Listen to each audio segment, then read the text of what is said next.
Holy shit, no fucking way. This is a bald eagle? No way. Oh my god, a dead bald eagle. That is crazy. Oh my god. Never seen a bald eagle up close. Wow. I guess I take it, right? I mean, I don't want to leave it here. Is this illegal to even have a dead bald eagle? I don't want to be caught with this, but this is cool. All right, well, I'm taking it because how often do you find a bald eagle? This is wild.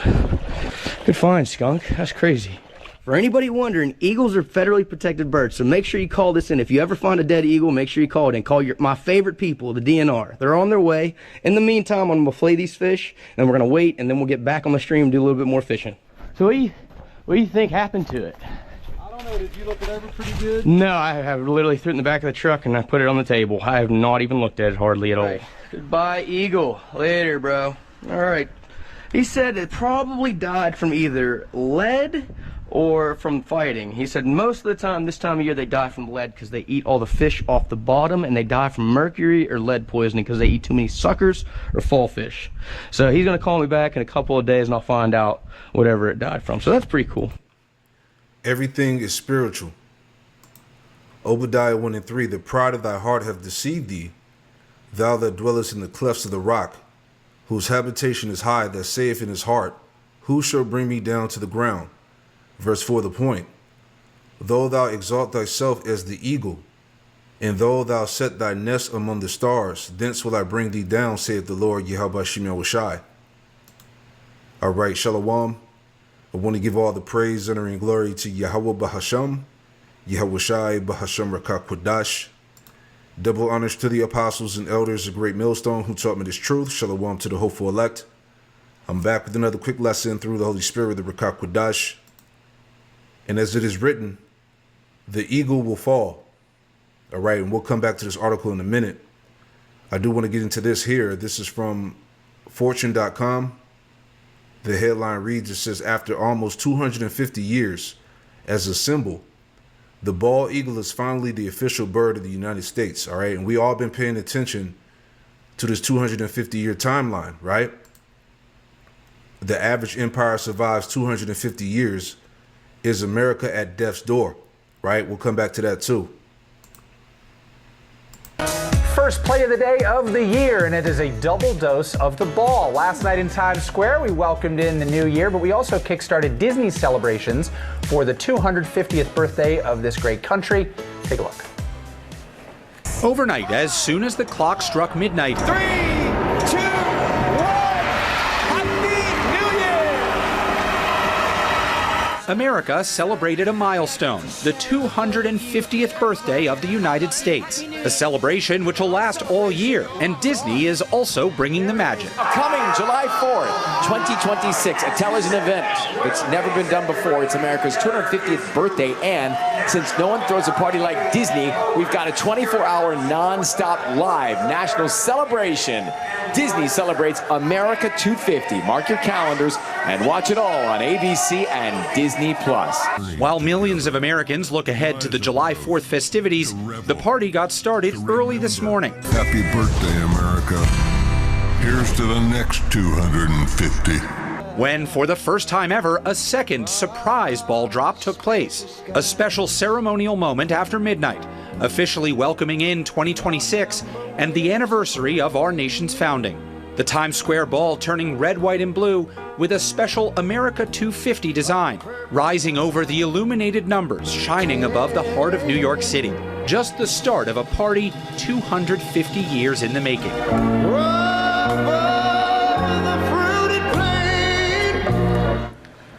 And as millions heard right here on ABC last night, all of Disney, including ABC and Disney Plus, our friends at ESPN, Nat Geo, FX, Freeform, and more. We got a lot to do. We're going to all join together for a televised 24-hour nonstop live national celebration. Disney celebrates America 250. There you go. Their inward thought is that their houses shall continue forever, right? Everything is spiritual, man. All right, let's go back to the his joint here. All right, Salakia. So again, the average empire survives 250 years is America at death's door. Job 14:5, seeing his days are determined, the number of his months are with thee. Thou hast appointed his bounds that he cannot pass. All right, so Esau has reached his limit in rulership. All right, this is the time where he falls. Right? Studies show that an empire survives on average a mere 250 years. Did you know that? All right, how spiritual is that, man? Okay, the times that we're approaching, the things that are happening in the world, you know? It says, to put that into context, the world's oldest person recently died at 124 years old, so she lived nearly half as long as most empires do. Most Americans are unaware of this small but crucial statistic, which may suggest much about our country's future. It is past time for Americans to confront the painful reality that our time as a world superpower may be limited. And it is time to explore how to slow down what, frankly, is inevitable at some point. All right, this can't be stopped. The fall of Babylon will not be stopped. All right, that the United States global domination will not persist indefinitely. This may be difficult to grasp and accept, but it has never been true for any civilization in the past, and it will never be true for any society in the future, right? That's Acts 17, right? Okay, Acts 17 in the NLT, Acts 17 verse 26, it says, for from one man he created all the nations throughout the whole earth. He decided beforehand when they should rise and fall, and he determined their boundaries. You see that? So it's all been determined by YAHAWASHI. Okay, Esau has now reached his bounds that he cannot pass. All right, remember, Satan was loosed for a little season. All right, and now his little season is done, as we're reading here, right? Let's jump down. It says, as we consider historical empires, it is worth noting that the vast majority of Americans do not regard the United States as an empire in the classical sense, despite the fact that many people throughout the world do. However, for the purposes of this column, the United States, although being modern in every meaning of the word, does indeed qualify as an empire. Let's jump down. All right, the point. In 2026, the United States of America, founded in 1776, will celebrate its 250th anniversary. We're rapidly nearing the 250th anniversary of the fall of most previous civilizations, with ongoing internal turmoil ranging from race to financial disparity to political tribalism, and other countries gradually pulling away from the orbit of U.S.-led supremacy. It appears that the tides are turning against us. I fear that this mere statistic may soon become a reality that alters the course of our lives. After all, many citizens and politicians would celebrate our downfall, not realizing the perilous impact it would have on the freedoms they believe they do not have. I am not sure if it will be a huge international conflict, which it will. All right, we're in the beginning of World War III now. All right, a financial catastrophe, or a civil war that causes the United States to fall apart. See, all prophecy. Okay, but I do believe that learning from the past is critical if we are to slow down the inevitable, man. And you can't slow this thing down. All right, this is the will of the Lord, man, that Babylon is going to fall, man. All right, there's nothing they can do. Job 20:4, and it reads, it says, knowest thou not this of old, since man was placed upon earth, that the triumphing of the wicked is short? See, his time to rule has been short-lived. It's over. that the triumphing of the wicked is short, and the joy of the hypocrite but for a moment. Though his excellency mount to the heavens, and his head reaches unto the clouds, going into his pride and his arrogancy, yet he shall perish forever like his own dung. They which have seen him shall say, where is he? He shall fly away as a dream, and shall not be found. Yea, he shall be chased away as a vision of the night. The eye also which saw him shall see him no more, neither shall his place any more behold him. So this is the end, man. Okay, all the signs are there, right? Everything is spiritual, man. Okay, so a lot can happen in this year as we already been seeing unfolding, man. All right, a lot is going to happen from this year moving forward, man. Okay, this is the time of the fall of Babylon the Great, right? Going back to this article here, all right, BibleBoulevard.com it says, does the eagle, Salaki does, quote, the eagle will fall have biblical meaning, right? Let's get to the point. All right, as we saw that dead eagle at the beginning, all right? So right here it says, nations compared to eagles in the Bible. Several powerful nations in the Bible are compared to eagles because of their dominance in military strength. The prophet Obadiah speaks against the nation of Edom, warning that despite their strength, they will fall. As we read Obadiah 1:4, though you soar like the eagle and make your nest among the stars, from there I will bring you down, declares the Lord. All right. Hey, Esau, Edom, the eagle will fall. Okay. And it's spiritual. The eagle tied to Babylon, America. All right. Esau, Edom, Rome. Okay. Essentially what? The Edomites. Okay. The eagle is going down. Read some more. It says, Edom was proud of his defenses, but the Most High declared that no matter how high they positioned themselves, they could not escape judgment. You see? The inevitable. Similarly, in Jeremiah 49:22, the Most High warns about the destruction of Edom. Look, an eagle will soar and swoop down, spreading its wings over Basra. In the day of the hearts of Edom's warriors will be like the heart of a woman in labor. This passage suggests that while the eagle represents great power, it will eventually fall in defeat. Whoo, man. The fall of those eagles shows that no nation, no matter how strong, can stand against God's judgment when it turns away from him. All right? Pride goeth before destruction, right? Could the eagle will fall refer to a modern nation? Some people believe that the phrase the eagle will fall is a prophetic warning about the fall of a powerful nation. The eagle is a national symbol of the United States, leading some to speculate that the Bible's references to the fall of an eagle could point to America's future. See that? No way around it. Okay? The fall of the eagle points to America. Okay? It says,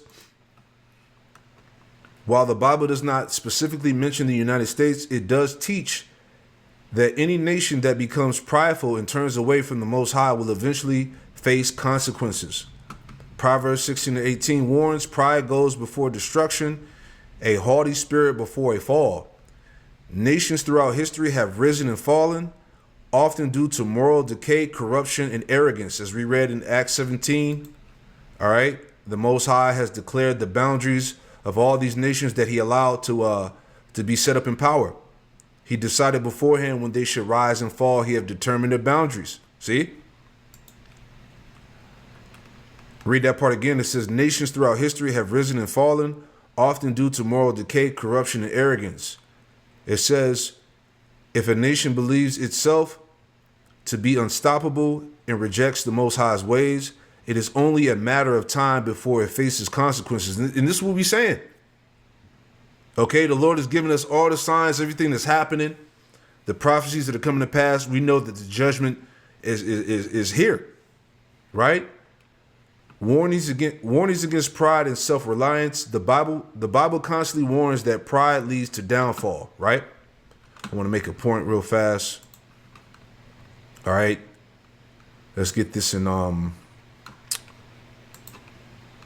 Sirach, the 10th chapter, real fast, right? Sirach 10. And we're going to start at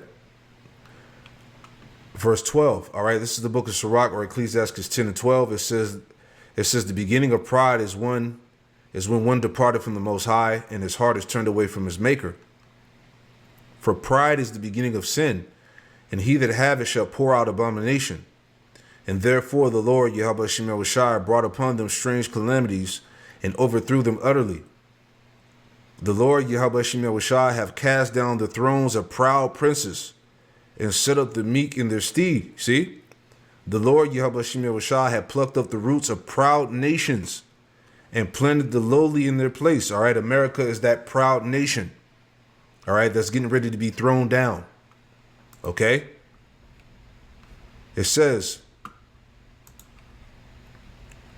verse 16, the Lord YAHAWASHI overthrew countries of the heathen and destroyed them to the foundations of the earth. He took some of them away and destroyed them and made their memorial to cease from the earth. All right, as we read that in Job. All right, he shall disappear as a dream in the night, man. Okay, he shall have no name in the street, the scriptures say. Right? Let's get that in Psalms chapter 7 and verse 9. All right, Psalm 7 and 9, and it reads, it says, oh, let the wickedness of the wicked come to an end. See? It's time, man. It's time for Babylon to go. Oh, let the wickedness of the wicked come to an end, but establish the just, for the righteous power trieth their hearts and reigns. Right?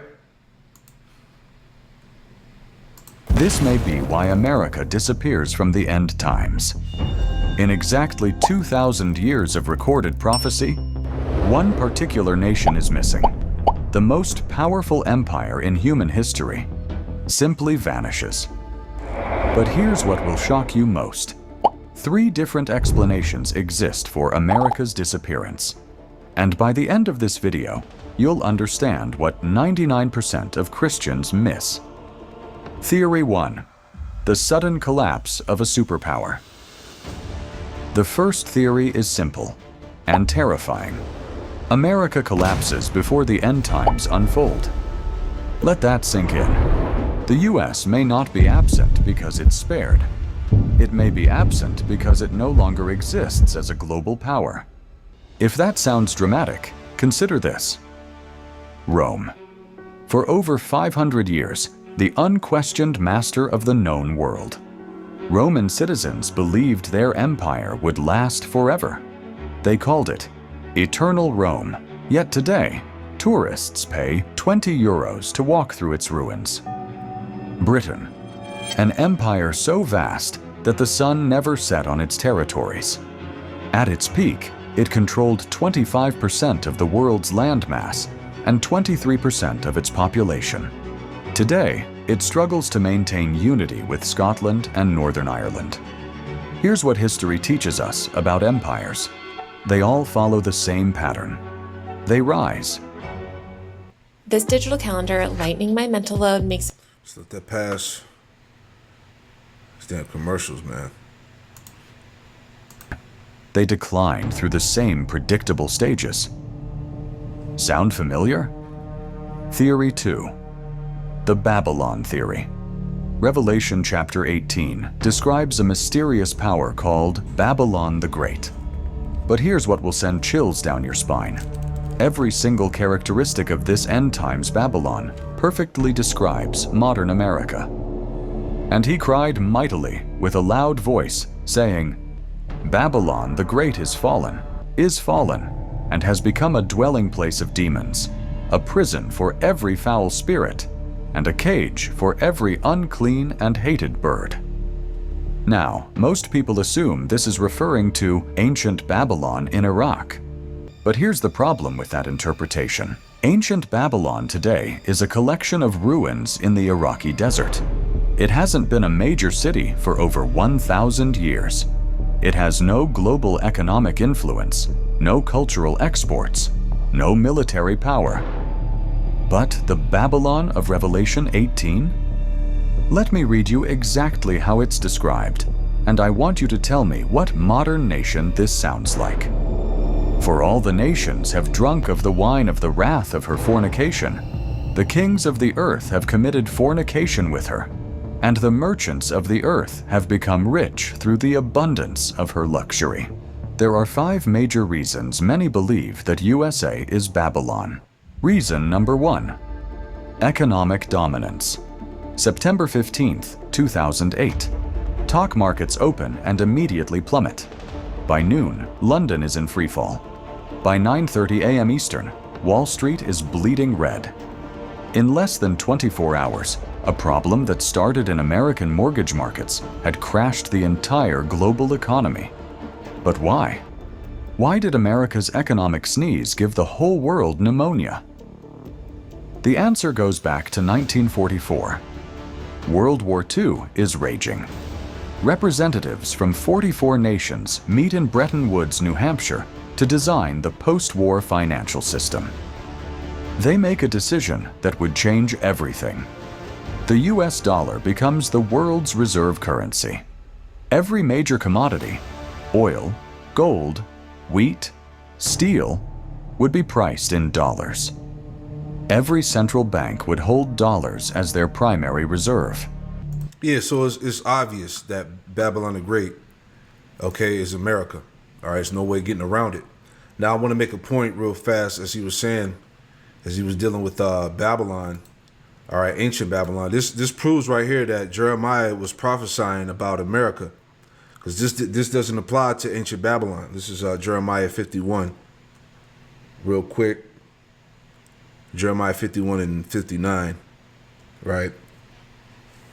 So this is Jeremiah 51, and starting at verse 60. Here we go. Jeremiah 51 and 60 says, so Jeremiah wrote in a book all the evil that should come upon Babylon, even all these words that are written against Babylon. And Jeremiah said to Sariah, when thou comest to Babylon and shall see and shall read all these words, then shalt thou say, O Lord, YAHAWASHI, thou hast spoken against this place to cut it off, that none shall remain in it, neither man nor beast, but that it should be desolate forever. All right, so this is talking about the future, all right, Babylon, okay? Because ancient Babylon or Iraq is still there, all right? This is talking about the future Babylon that's going to get cut off, meaning it's going to be made completely desolate, all right? So this doesn't line up, okay, with, was it Daniel, the 5th chapter? All right, when Babylon was taken down by the Persians and the Medes. Okay, this is talking about the future. You see that? Verse 63. Oh yeah, that was the point. Yeah. So let's go back. All right, just wanted to make that point real quick. All right, we'll play a little bit more. It's a 22-minute video. We'll watch a little more and wrap it up. What happened next transformed America into something the world had never seen before. Today, over 60% of global foreign exchange reserves are held in US dollars. When countries trade with each other, say Japan selling cars to Germany, they often use dollars. Build a website you love. All right, but it's just proven that America is that world influence, the chief of the nations, as the scriptures say, right? Each other, say Japan, never seen before. Today, over 60% of global foreign exchange reserves are held in US dollars. When countries trade with each other, say Japan selling cars to Germany, they often use dollars, even though America isn't involved in the transaction. The United States has achieved what ancient Babylon could only dream of: financial control over the entire world. The merchants of the earth have become rich through the abundance of her luxury. China makes products for American consumers. Saudi Arabia pumps oil priced in American dollars. The European Union holds American Treasury bonds. But there's something even more remarkable about America's economic dominance, and it's hidden in a single Bible verse that most people overlook. And the merchants of the earth will weep and mourn over her, for no one buys their merchandise anymore. Merchandise of gold and silver, precious stones and pearls, fine linen and purple, silk and scarlet, every kind of citron wood, every kind of object of ivory, every kind of object of most precious wood, bronze, iron, and marble, and cinnamon and incense, fragrant oil and frankincense, wine and oil, fine flour and wheat, cattle and sheep, horses and chariots, and bodies and souls of men. This isn't describing what Babylon sells to the world. It's describing what the world sells to Babylon. This is a consumer nation that imports everything. And here's the shocking part. The United States runs a trade deficit of over $800 billion annually. That means America buys $800 billion more from the world than it sells back. The entire global economy depends on American consumers buying their products. Which brings us to a terrifying question we'll address later. What happens to global commerce when American consumers can't buy anymore? But how does America afford to buy so much more than it produces? Simple. It prints the money. Because the dollar is the world's reserve currency.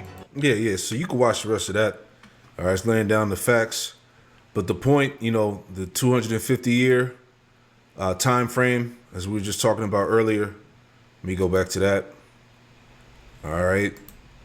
You know, that 250 years is significant, man. So definitely heavy times, man. All right. The Lord is cutting the time of the wicked short. All right. So I just wanted to put that out there, man. The eagle will fall. All right. As we saw here earlier. All right. It's going down. Shalom.